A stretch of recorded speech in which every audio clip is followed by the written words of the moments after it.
एक बार की बात है, एक खूबसूरत गांव था जिसका नाम नूरपुर था। इस गांव के किनारे पर एक घना जंगल था। लोग दिन के समय वहां लकड़ियां काटने जाते, लेकिन शाम होने से पहले ही वापस लौट आते थे, क्योंकि उनका मानना था कि उस जंगल में कोई रहस्य छुपा है। नूरपुर में एक होशियार, निडर और जिज्ञासु लड़की रहती थी जिसका नाम हिना था। हिना को कहानियां सुनना, पुराने रहस्यों को जानना और नई जगहों की खोज करना बहुत पसंद था। उसकी नानी उसे अक्सर जंगल की रहस्यमयी कहानियां सुनाया करती थीं, खासकर एक बोलने वाले पेड़ की कहानी। नानी कहा करती थीं कि उस जंगल में एक ऐसा पेड़ है जो सिर्फ सच्चे दिल वाले बच्चों से बात करता है। वह हर रहस्य जानता है, हर खजाने का रास्ता बताता है, लेकिन अगर कोई झूठ बोले या लालच करे तो वह पेड़ हमेशा के लिए चुप हो जाता है। हिना ने मन ही मन ठान लिया कि वह उस पेड़ को जरूर ढूंढेगी। एक दिन जब उसके माता पिता शहर गए हुए थे, वह अपनी नानी से अनुमति लेकर जंगल की ओर निकल पड़ी। रास्ते में उसे कई जानवर मिले, जैसे एक खरगोश जो उसे चेतावनी दे रहा था, वापस लौट जाओ बच्ची, कुछ रहस्य छुपे ही रहना बेहतर होता है। लेकिन हिना का हौसला बुलंद था।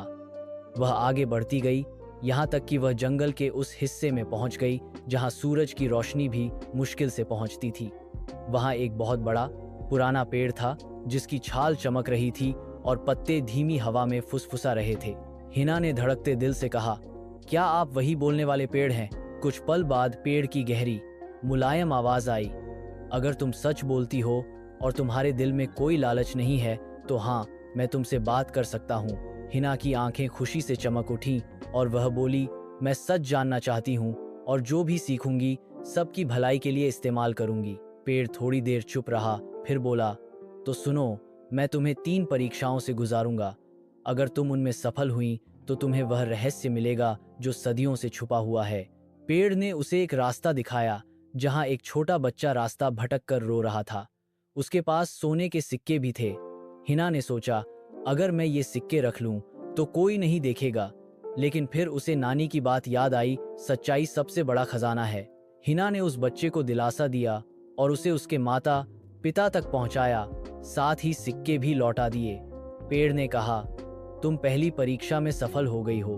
अब पेड़ ने उसे एक गुफा की ओर भेजा जहां अंधेरा था और अजीब अजीब आवाजें आ रही थीं। पेड़ बोला, जो सच की तलाश करता है उसे अपने डर से आगे बढ़ना होता है। हिना ने हिम्मत की, एक छोटा दिया जलाया और गुफा में प्रवेश किया। अंदर उसे कुछ चमगादड़ें मिली, लेकिन वह घबराई नहीं। वह धीरे से बोली, मुझे कुछ नहीं चाहिए, मैं बस सच जानना चाहती हूँ। गुफा के अंदर एक रोशनी का दरवाजा खुला और पेड़ की आवाज आई, तुमने अपने डर पर काबू पा लिया, दूसरी परीक्षा भी पूरी हो गई। अब पेड़ ने उसे एक नदी के किनारे पहुंचाया। वहां एक चमकता हुआ सुंदर पत्थर रखा था जिसके बारे में कहा गया था कि जो भी उसे छुए वह राजा बन सकता है। पेड़ बोला, अगर तुम ये पत्थर अपने पास रखोगी तो तुम्हें शक्ति मिलेगी, लेकिन अगर तुम उसे उस इंसान को दे दो जो इसका सच्चा हकदार है तो तुम्हें सच्चाई मिलेगी। हिना ने सोचा, फिर उसने एक थके हुए बूढ़े यात्री को देखा जो बहुत परेशान लग रहा था। उसने वह पत्थर उठाया और उसे दे दिया। बूढ़े यात्री ने मुस्कुराते